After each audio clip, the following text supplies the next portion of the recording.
Well, baby, I'm on it with a bottle of wine and an old dirt road. Are you ready to go?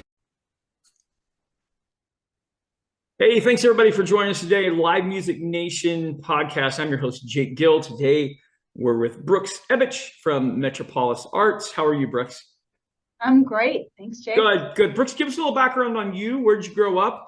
And then your career transformation from childhood to where you're at now with Metropolis Arts. Ooh, well, I grew up here outside Chicago in the Western Burbs in Wheaton. Stayed there a really long time. Went to school at Notre Dame a couple of times.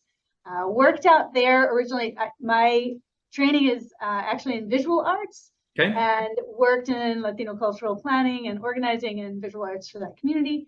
And then moved to Dallas and got into entrepreneurialism in the fitness world. Did that for a long time and decided it was time to get back to my roots of the arts, and found Metropolis because I wanted to move back home to Chicago. Well, baby, I'm on it with a bottle of wine and an old dirt road. Are you ready to go? I was in performing arts, in high school. My aunt ran a theater growing up, was deeply embedded in that community as well. So it's great to be back in Chicago and working in performing arts. Okay, cool. So let's talk about two separate things here. First, I'm curious about the entrepreneurial business of fitness. What was that like for you? What did you do? I was executive director of a business called Sunstone Fit. We were originally hot yoga studios, transformed into having more offerings like bar Pilates and high intensity interval training. So okay, do you miss that? Excuse me? Do you miss that?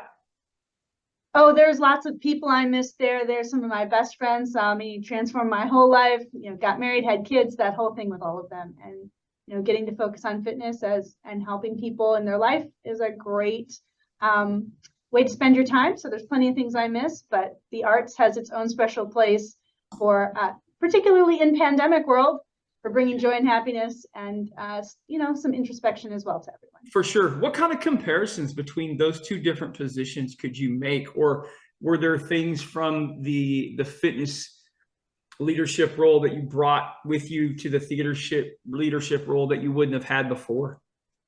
Sure. I think that, too often we sort of pigeonhole the idea of, oh, you're a nonprofit into being a specific sort of construct. And that's just a legal term that the government gives us.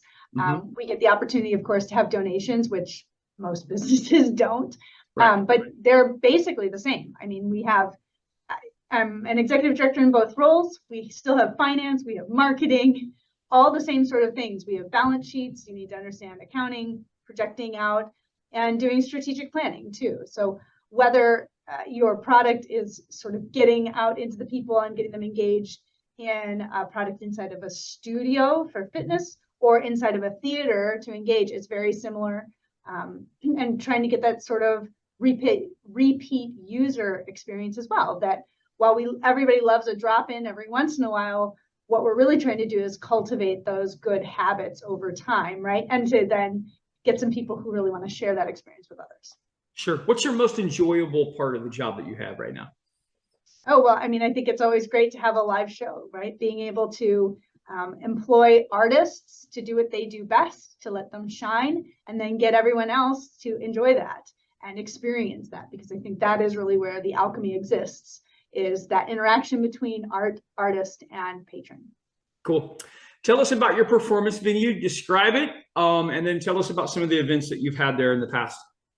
Oh, well, you should absolutely come see it for yourself. We're in the heart of downtown Arlington Heights, just a couple of blocks from the Metro stop.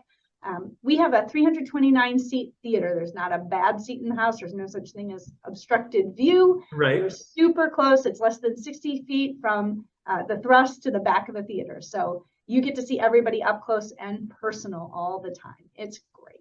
And we have sort of a mix of things that comes on our stage. We have our produced theater shows, meaning we get royalties for a title and we hire actors and directors to put that together. And then we have our presented series where we find existing talent acts and we hire them to come on stage. So everyone from the Bacon Brothers to our Artist Lounge Live series, comics.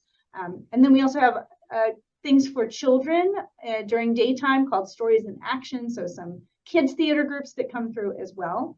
And one of the things we're doing this year are sensory friendly shows for Yeah. people who are neurodiverse or have some processing challenges that they need lower lights, different settings, fidgets. So that's part of our mission as well, to make things more accessible to everyone. Awesome. You're one of two that we've heard doing this. So I really appreciate that, because I think that's just definitely a population that struggles sometimes in a normal theater environment. So that's fantastic. Gosh, let's have some fun. What's the best show you've ever seen in your entire life, Brookes? Oh, Boso Motley in a bar in Grand Rapids, Michigan in 2001. All right, that was easy. Okay, dead or alive, you could bring one act or performance to your theater. Who would you bring? Oh, well, it would probably be Hugh Jackman to do a montage of all of his Broadway work, because I think our audience would just go wild and couldn't. I mean, if anybody's seen him in person, he's an amazing performer. Yeah, he's great. I have to see that, because I don't know. I've seen a couple of clips, and you can tell not only his skill level, but he just has a passion for Broadway. He's a theater nerd in the heart of hearts. It's amazing. Yeah, he started in TAP. Yes.